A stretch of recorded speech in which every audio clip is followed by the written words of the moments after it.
दात काढत आहे ते तोडून टाकणार आहे मी लगेच. हे सुद्धा ठेवणार नाही माझ्या. मला जातीपेक्षा तुम्ही मोठे नाही.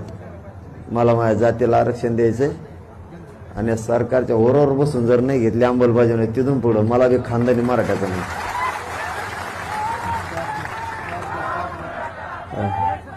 मी इथून असाच उपोषणासहित मुंबईला घुसन पुन्हा.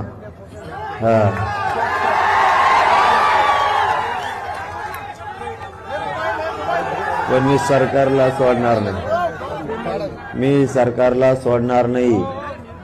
मला तुम्हाला सलाईन लावायचं ना बिनधास्त लावा, पण आधी अंमलबजावणी कोणत्या दिवशी करणार आहे त्या सरकारनं सांगायचं. ती नीट माय घालायची ते नीट मग सलाईन लावायची. इकडे आहे घालायला यायचं.